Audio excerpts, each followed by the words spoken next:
let's talk art for a little bit right now. Realistic art, to be specific. There's an exhibit going on this week that features local and national painters and sculptors. Rox is live in North Portland, or Roxy Carpadian. She's back with us. She's going to tell us more about the show. Hey, Rox. Hey guys, I'm in a really neat building. This was actually built by MGM back in the 20s, and they used this building to actually screen movies. And the address is 611 North Tillamook. There actually isn't a name to this building. And if you come here, you will get a load of all of the local and national artists that are joining in part of Caught in the Moment. And Richard Ferguson, he's a curator. Richard, why did you pick realism? This is your first show that you've put on. Why realism?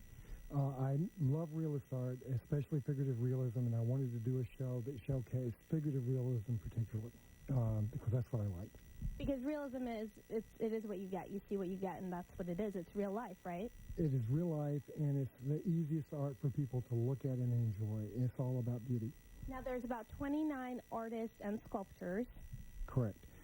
Most of the artists here in the show are local, and by local I mean Portland, with some of the sculptors and painters being from the Seattle area and others being nationally known artists. And we have one photographer. We don't want to forget that. We have one photographer. And before people come down, they can go on the website to learn a little bit more about realism.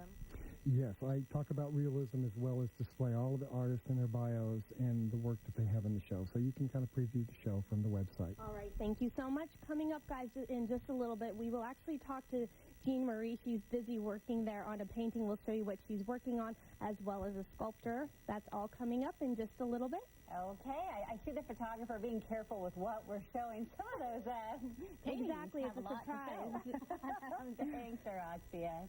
If you haven't checked out the latest art exhibit here in downtown Portland, you've still got a little bit of time. Caught in the Moment is a show that features figurative realist art from both local and national artists. Wow, try to say that a bunch of times. Roxia is live in North Portland once again with more. Roxia, looks like some cool stuff out there. Yeah, a lot of cool stuff. I'm getting a quick little art lesson here. This is Jean Marie Chapman, and if believe it or not, you might not believe this, this is her work, and she never intended on becoming an artist. She actually worked in PR for over 20 years, and then one day she decided to paint. Jean, tell us a little bit about your story. Well, it all started 8 years ago. I happened to walk into an art gallery in Lake Oswego. You can go ahead and work as you tell us. We don't want to interrupt you. I'll try to multitask here a little. And I saw a portrait on the wall, and it just affected me. Inspired you. It inspired me. Now, you do a lot of portraits of dogs as well as children. This actually is your granddaughter, you were saying. Yes, it is. Yes, it is. This is Lilia.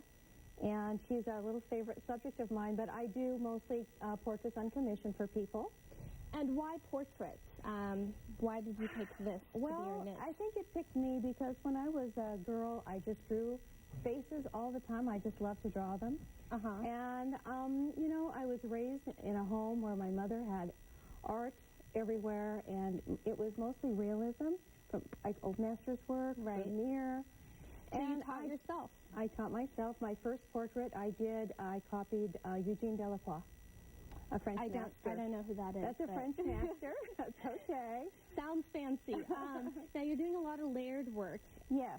What is this technique you're using? Well, this is what the old masters did. They would do layers of glaze, and then they would go in with the opaque paint, as I'm doing here.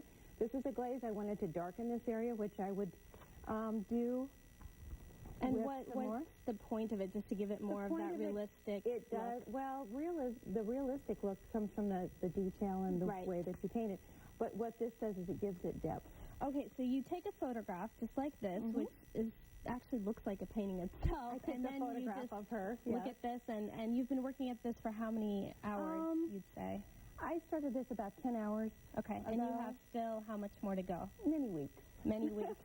Okay, and then right here you were telling me you're thinking of making a garden because oftentimes in the olden days, Renaissance times, the background depicted how much money they had, or what they owned, or what they were. Yes, exactly. But your plans for your granddaughter is to kind of do a little timeline of her childhood to her adulthood. Exactly. I thought I would add the window. And then down here, believe it or not, there will be a little flower garden down here, and then a path maybe over some rolling hills, up to an oak tree. So in the last 8 years, you've done about 35 pieces. And you've managed to sell all of them. That's pretty incredible. They're all in people's homes. I'm very happy about that. That's great. And again, I mean, you're a perfect example of someone who just pursued a hidden passion and talent that they never knew they had, right? Right. So anyone can kind of maybe... It's never too late. It's never too late. There you go. That's the moral of the story. Exactly. Now, guys, what's interesting is when I first came to see Jean Marie's portrait here, I thought, it looks like it's completed. And she said, no, no, no. Far from it. I have so much more work to do. But to me, it looks pretty completed. I don't know. Thank you. It'll look great, I'm sure, when you're done. Coming up in a little bit, we're going to talk to a sculptor who actually began sculpting when she was 3 years old. I don't know what you were doing when you were 3, but I think I was just learning to walk. So that's pretty amazing. Yeah, I was going to say, we did claymation and things, or whatever it's called. Maybe not there you go, Play-Doh, that's the big word. Hey, Rox, okay, so I have to ask you, I think it's beautiful what we just saw, but I want to know what you're not able to show us right now at this exhibit, because, it might entice some people to go down and check it out. I wasn't going to go there, but since you brought it up, there's a lot of nudity here, women in particular. It's beautiful work. It's just we couldn't show it on camera. But it's very beautiful work, very creative. I'm looking at it right now. Don't you want to know what I'm looking at? Yeah, absolutely. You can describe it for us later. Come down and check it out. All the guys are going, oh, okay. Yeah, a reason to go see an art exhibit. Right.